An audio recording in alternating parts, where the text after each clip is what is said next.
moved here during lockdown. I mean, exactly when things shut down. So we've just been able to spend a lot of time at home and creating our home, but I think it's just the lifestyle and, you know, the weather's pretty great, but we're just happy. Meghan Markle has always controlled her narrative with precision, presenting a timeline that felt polished, deliberate, and beyond question. But now, fragments from the past, archived interviews, forgotten profiles, and resurfaced records are colliding in ways that don't quite align. The dates whisper one thing, the official story insists on another, and the tension between them is growing louder by the day. So, could a carefully curated Hollywood timeline be starting to unravel? Grab a seat as we peel back the layers and reveal the full story. The Meghan Markle age controversy. What if one small number could quietly reshape an entire life story? Not a typo, not a simple misunderstanding, but a shift so large it moves someone into a different decade altogether. That is the claim now circling Meghan Markle. And it is not about trimming a year or two. It is about as many as 8. 8 years is not cosmetic. It is not Hollywood polish. It redraws school years, alters career timelines, and reframes relationships. A different birth year means different classmates, different cultural moments, even a different stage of life during key milestones. When someone's public image has been carefully built around personal storytelling, interviews, speeches, essays, those dates become anchors. Move the anchor, and the whole story drifts. The whispers did not explode overnight. They surfaced slowly, resurfacing in old magazine features, archived biographies, and past event programs. A profile here, a public record there. Certain details refused to disappear, no matter how often the conversation was dismissed as gossip. By the time the debate gained real traction in places like Los Angeles and London, it no longer felt like a random online rumor. It felt layered. Of course, age pressure in Hollywood is nothing new. The industry has long rewarded youth, especially for women. Adjustments happen. Image management is practically part of the job description. So the idea that someone might feel compelled to soften a number is believable. But a gap approaching a full decade? That would not be casual. That would require consistency, repetition, and long-term commitment. What truly intensified the conversation was not just the claim itself, but the reported reaction behind closed doors. Instead of a quick clarification or an amused dismissal, insiders described urgency, calls, strategy meetings, a sudden rush to contain the narrative. Panic does not prove guilt, and silence does not confirm anything. Still, the energy surrounding the issue raised eyebrows. If it were meaningless, why treat it like a crisis? There has been no direct conversation to clear the air, no simple statement that closes the loop, and that absence keeps the speculation alive. Because in the end, this is not merely about age. It is about credibility, consistency, and control of one's own story. When a single number begins to wobble, people start asking what else might shift with it, and that is where the real tension begins. So if one number could unravel credibility, what might Meghan Markle's timeline reveal next? Stay with us to find out. The number on page 19. Public figures face accusations every day. Most flare up, spark a few headlines, and vanish as quickly as they arrived. This one didn't. It resurfaced, gathered details, and refused to fade. Each time the discussion returned, it carried something heavier with it. Scanned pages, archived dates, printed ink that could not be edited after the fact. That persistence is what turned a whisper into a lasting debate. At the center of it all is a simple equation. Meghan Markle's widely shared birth date has long been listed as August 4th, 1981. That date has appeared across interviews, biographies, and documentaries for years. Now place that beside March 1997. Do the math, and you land on 15 years old. High school age, not legally an adult, not finishing college, just 15. Yet a March 1997 issue of 17 magazine, page 19, reportedly listed her age as 21. Her name printed clearly, a specific number beside it. No about, no guesswork. 21. That is not a one-year slip. It is a 6-year difference. and 6 years shifts everything. At 15, you are navigating classes and curfews. At 21, you are entering adulthood with independence and legal rights. Those are not small adjustments within the same life stage. They are entirely different chapters. Supporters argue it was likely a publishing error. Magazines make mistakes. Ages get misreported. Editors work on tight deadlines. That explanation is reasonable. A single typo should not define a person's life. If this were the only inconsistency, it probably would have been forgotten long ago. But it did not fade. The image of that printed page keeps resurfacing, especially whenever conversations about Meghan intensify. Whether during major media projects, business launches in the United States, or renewed royal discussions in London, people return to that March 1997 issue, place it beside the 1981 birth year, and repeat the same calculation. 15 versus 21. The numbers do not align. What makes this debate harder to dismiss is the permanence of print. A rumor online can be edited. A post can be deleted. A magazine page, once distributed, remains frozen in time. Someone supplied that information before it went to press. Whether it was miscommunication, assumption, or something else entirely, an age was attached to a name and circulated nationwide. The conversation has since grown beyond a single magazine. Some see it as an innocent oversight amplified by critics. Others believe it hints at a broader pattern of carefully managed timelines, shaped long before global fame. Neither side has received a definitive explanation that settles the math once and for all. And that is why this story continues, because numbers are stubborn. They do not bend to opinion or branding. When two dates produce two different answers, people notice. One of them has to be wrong. Until that gap is clearly explained, the debate remains, quiet at times, louder at others, but never fully gone. But if printed dates don't disappear and the math won't bend, what happens when Meghan Markle's timeline is examined more closely? Keep watching. The campus photos that sparked new questions. Now shift the spotlight to Evanston, Illinois, and the polished halls of Northwestern University. Meghan Markle has often spoken about graduating in 2003 with degrees in theater and international relations. If her widely repeated birth date, August 4, 1981, is correct, she would have been 22 at commencement. On paper, that timeline feels smooth. It reads well, it fits comfortably. But the debate does not live on paper. It lives in photographs. Old campus images have quietly circulated online for years, especially one often called the Salsa Club photo. In it, Meghan stands at the center of a lively group, relaxed and fully at ease. No tension, no visible gap, just friends sharing a moment. Yet observers did not stop at the smiles. They began looking into the people around her, classmates whose publicly listed birth years place many of them in the early 1970s. Pause there for a moment. If several of those friends were born around 1970, 1971, or 1972, that suggests an age difference of nearly a decade between them and someone born in 1981. Is that impossible? Not at all.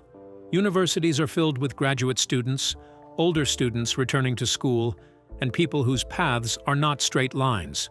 Friendships do not always follow birth certificates. That is a fair and important point. Still, what fuels the conversation is not a single snapshot. It is the repetition. Multiple group photos from that same period seem to show a similar circle, and visually, nothing looks unusual. No one appears significantly younger or older. They look like peers. Same stage of life, same energy, same campus rhythm. Critics argue that appearances are unreliable. People age differently. A person in their early 50s today may not have looked dramatically older than a 20-year-old back in 2003. Social media profiles can be misleading. Estimating someone's birth year based on how they look now is hardly a precise science. All of that is true, but the discussion does not exist in isolation. Those Northwestern images are often mentioned alongside the March 1997 17 magazine listing that recorded her age as 21, 6 years older than the 1981 timeline would suggest. For those tracking the pattern, The college photos are not proof on their own. They are part of a longer thread. That thread stretches from a teen magazine page to a university graduation stage and beyond, weaving through interviews and biographies repeated over decades. Each piece may have its own explanation, yet when placed side by side, they leave some observers feeling that the story still lacks a clean conclusion. So when small details keep stacking around Meghan Markle's timeline, what happens once the bigger Hollywood picture comes into focus? Let's find out. The Hollywood Clock. Rethinking Meghan's timeline. The entertainment industry has always kept one eye on the calendar, especially when it comes to women. Youth is marketed as currency, and once a woman crosses 30, insiders quietly admit the audition list can shrink overnight. That pressure has shaped careers for decades, and it forms the backdrop to the ongoing debate about Meghan Markle's age and how it connects to her rise in Hollywood. Long before royal headlines, she was simply another actress navigating Los Angeles. Auditions, rejections, side roles, and the hope that something bigger would land. In 2006, she appeared on Deal or No Deal, standing under bright studio lights, holding a silver briefcase while suspense played out around her. By the commonly shared birth date of August 4, 1981, she would have been 25 at the time. That detail fits neatly. A mid-20s actress paying her dues, working steadily, building towards something more substantial. It feels natural. It feels believable. But the age discussion complicates that picture. Some skeptics argue that if her true birth year were earlier than 1981, then 2006 would not represent a young actress gaining experience. It would suggest someone closer to her early 30s, still waiting for a breakthrough in an industry often unkind to women beyond their 20s. The job itself does not change. The stage lights are the same. The briefcase is the same. What changes is how the story is interpreted.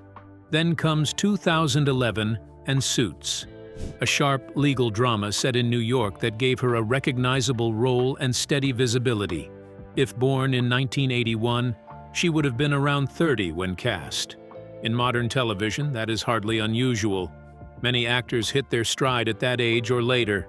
30 is not a deadline. It can be a beginning. Yet again, the alternate timeline theory reframes the milestone. If she were several years older when Suits premiered, critics suggest it alters the narrative arc that has been widely told. The persistent young actress who slowly climbed her way into a defining role. The success remains the same, but the timeline feels less straightforward to those questioning it. This debate is not simply about one television show or one game show appearance. It is about how age shapes opportunity and perception in Hollywood.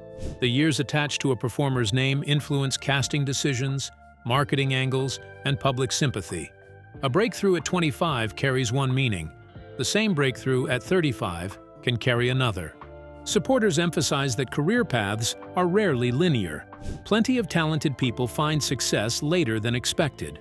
Others insist that when earlier questions, like the March 1997 magazine listing that sparked so much discussion, are layered onto the career timeline, the pattern becomes harder to ignore. In the end, the argument circles back to a simple point. In Hollywood, age is not just a number. It is part of the brand, part of the story, and sometimes the lens through which an entire journey is judged. But if age becomes part of Meghan Markle's brand, who from her past might hold pieces of the timeline? Stay with us to find out. The silence of Trevor Engelson. There is one figure from Meghan Markle's past who rarely enters the spotlight, yet his absence from the conversation speaks volumes. Trevor Engelson, her first husband, shared years of her life before royal titles, global headlines, and televised interviews reshaped her public image. Their story began long before 2011, when they married in Jamaica, on a sunlit beach far removed from palace walls and international scrutiny. At the time, she was building her acting career in Los Angeles, still navigating auditions and modest roles. He, meanwhile, was an established Hollywood producer, fluent in the language of media strategy and image control. By 2013, their marriage had ended. The explanation offered publicly was familiar: distance, demanding schedules, two ambitious careers pulling in opposite directions. In entertainment circles, that kind of ending barely raises an eyebrow. Relationships strain under travel and timing all the time. On its surface, nothing about their split seemed unusual. But as the broader discussion about Meghan's timeline gained attention, especially questions tied to dates like August 4th, 1981, Trevor's name began resurfacing. He was born in 1976. If 1981 is accurate, that makes him 5 years older. A standard age difference, hardly worth noting. Yet critics who question the official timeline point out that if her birth year were earlier, the gap between them would narrow significantly. 5 years would shrink to almost none. It is a subtle shift, but in a debate built on numbers, even small adjustments matter. Trevor's background adds another layer. He is not an outsider unfamiliar with how narratives unfold. Hollywood producers operate in a world where timing, messaging, and discretion are crucial. Information can build a career or damage one. He understands how stories are shaped and when silence can be more powerful than a statement. And throughout the years of speculation, he has remained entirely quiet. No interviews clarifying details, no public corrections, not even an offhand remark. Some view silence as maturity. After all, stepping into a former spouse's controversy could ignite unnecessary drama. When your ex becomes one of the most recognized women in the world, choosing privacy might be the wisest path. That interpretation is reasonable and respectful. Others, however, see it differently.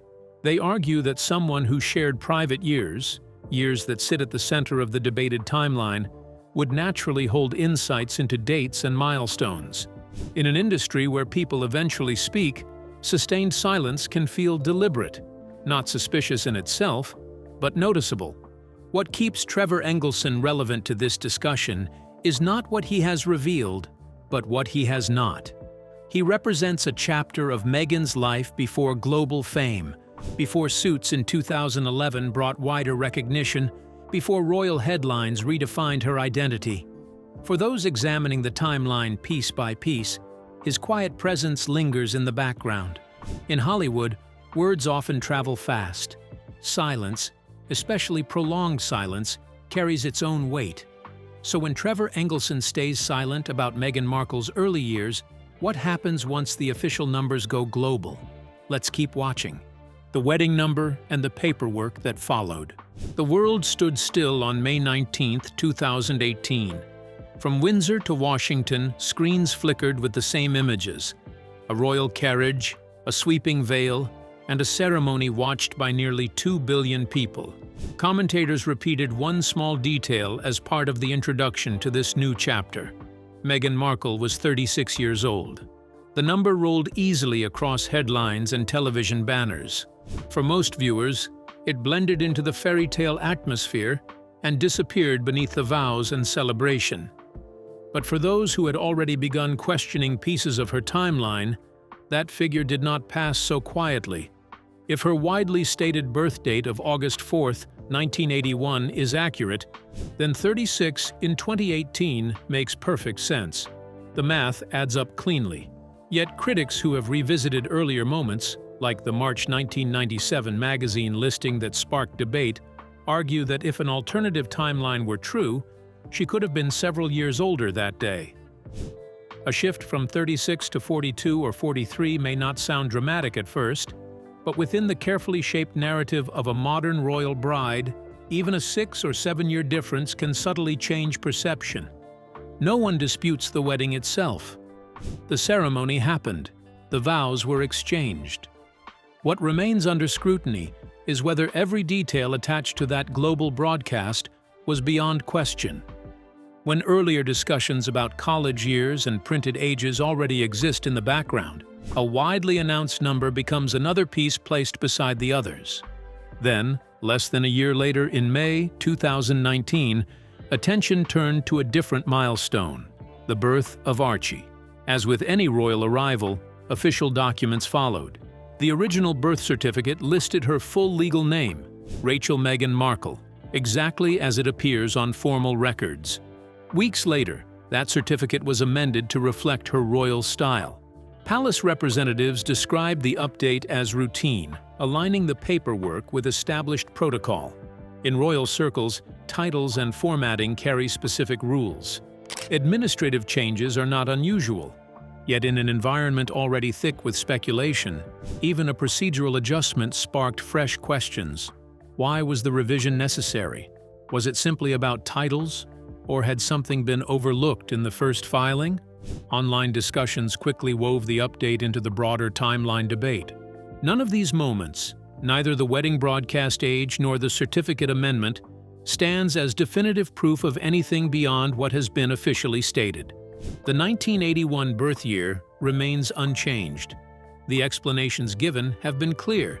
Still, for skeptics, each event adds another layer to examine. In the end, it is not one dramatic revelation that sustains the conversation. It is the accumulation of small, precise details, a number repeated before billions, a document adjusted weeks later, individually ordinary, together enough to keep people counting. So if the numbers still refuse to settle, who might finally be asked to confirm the one detail everyone keeps debating? Let's find out. The father who knows the date. If there is one person who should be able to settle the birth year debate in seconds, it is Thomas Markle. A father does not need to check a document to remember the year his daughter was born. That detail is stitched into memory. It is not a rumor, not a theory, not a headline. It is personal history. And yet, when interviewers steer the conversation toward that specific question, something subtle changes. Thomas has never been silent about the wider drama. He has spoken openly about the rift with his daughter, about feeling cut off from his grandchildren, about the pain of watching her life unfold from a distance. He has criticized parts of her public story and even suggested that not everything presented to the world is accurate. His tone has often been emotional, sometimes frustrated, but rarely restrained. That is what makes the birth year question stand out. On that point, he does not explode. He does not firmly correct. He becomes careful. Observers who follow this debate closely say the shift is noticeable. When asked about dates tied to March 1997, like the old 17 magazine listing that recorded her age as 21, Thomas does not deliver a sharp denial or a detailed clarification. Instead, his answers soften. They drift. He redirects toward other grievances. In a story where every detail is examined, that hesitation has not gone unnoticed. To be fair, interviews are not easy spaces. A strained father-daughter relationship is already emotionally charged. Adding pointed questions about timelines can make anyone uneasy. Hesitation does not automatically signal concealment. People stumble over facts when they are upset. They lose focus. That is human. But context matters. Thomas has shown he is willing to challenge narratives he disagrees with. He has spoken to multiple outlets over the years, sometimes with striking bluntness. He has not shied away from cameras or controversial statements. If he believed the commonly cited birth date, August 4, 1981, was false, critics argue, would he not simply say so? Especially when he has already voiced strong opinions about other parts of her public image. That silence leaves two competing interpretations. One view is straightforward. There is nothing to dispute. The 1981 date is accurate, and Thomas sees no reason to wade into speculation. The other view suggests that his careful responses hint at something more complicated, perhaps uncertainty, perhaps a reluctance to escalate an already fractured relationship. His position becomes even more intriguing because he represents a bridge to the years before fame, before Suits in 2011, before the royal wedding in 2018, before the global spotlight. He was present for the early chapters. If clarity exists anywhere, it would logically rest with him. Yet no definitive statement has emerged from his side to either reinforce or dismantle the alternative theories. In the end, Thomas Markle does not offer confirmation or contradiction. He offers something less concrete but equally powerful: ambiguity. In a narrative already filled with disputed numbers and resurfaced documents, that ambiguity has taken on a life of its own. Sometimes what keeps a story alive is not what is said, but what is left hanging in the air. But if Thomas Markle leaves only ambiguity behind, what keeps this question resurfacing again and again? Stay with us to find out. The questions that refuse to fade. After all the noise, the debates, the side-by-side screenshots and timeline breakdowns, one fact still stands unchanged. The official birth year remains 1981. It is the date repeated in biographies, interviews, and global broadcasts, including the royal wedding on May 19, 2018. Nothing concrete has overturned it. No document has publicly replaced it. In a conversation this charged, that clarity matters. And yet, the discussion refuses to disappear.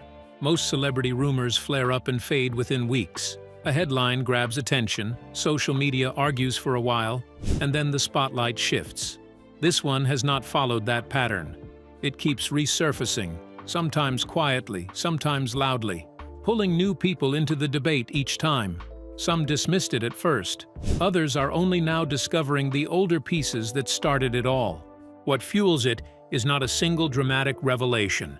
There is no one explosive moment that ties everything together. Instead, it is a series of smaller details that, when placed side by side, feel unsettled to some observers. A March 1997 magazine listing that recorded an age inconsistent with the widely shared timeline. College photos from Northwestern University showing a social circle that critics argue appears older than expected.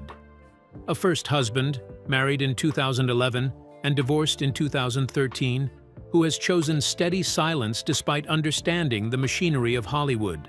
A father who speaks openly about many grievances but grows noticeably cautious when pressed about dates. Each piece alone can be explained. Magazines make errors. Photos can mislead. Silence can be maturity. Hesitation can be emotion. None of these elements, taken individually, prove anything extraordinary. That is important to acknowledge. But together, they create a pattern that some people find difficult to ignore, not because it confirms a different birth year, but because it raises a broader question about narrative control. In an age where public figures carefully shape their stories, where branding is as deliberate as wardrobe choices, the line between personal truth and public presentation can blur. The debate, at its core, has moved beyond a number. It is less about whether someone was 36 at a wedding or 25 on a game show in 2006. It has become a conversation about image, how it is built, protected, and sometimes defended with silence. It touches on something universal. How much do we truly know about the people we watch on the world's biggest stages? The official record remains in place. The alternative theories remain unproven, yet the curiosity lingers. And perhaps that is the real reason this story endures. Not because of certainty, but because of the unanswered space between what is documented and what is still being questioned. And if the debate is no longer about a number but about narrative control, what happens when trust itself comes under review? Keep watching. The questions that remain. Meghan Markle has never been silent about her journey. From her early acting days in Los Angeles to her royal wedding in 2018, she has shared personal reflections about family tension, ambition, and the cost of global fame. Many people connected with that openness. It felt honest. It felt human. When someone speaks candidly about struggle, it creates trust. Yet beneath that connection, a quieter question has taken root. What if the story that felt the most authentic was also the most carefully shaped? That thought is uncomfortable, not because it proves anything, but because it invites doubt where certainty once lived. The official record still lists August 4, 1981, as her birth date. That detail has not been overturned. No verified document has replaced it. But for critics who have revisited moments like the March 1997 magazine listing or statements from her father, Thomas Markle, the conversation has never fully settled. They are not pointing to one dramatic reveal. Instead, they line up small inconsistencies and ask why they continue to surface. None of those pieces alone rewrite history. Still, they linger. And when a public narrative is built on personal storytelling, even minor questions can grow louder over time. Smooth explanations may calm the surface, but if enough people keep examining the details, the discussion does not disappear. For now, The timeline stands as presented. The doubts remain unproven, but curiosity has a way of circling back, especially when a story feels larger than a single date on a page. So what do you think? Was Meghan's deeply personal story completely authentic or carefully crafted beneath the surface? We'd like to hear in the comments. Don't forget to like, share, and subscribe.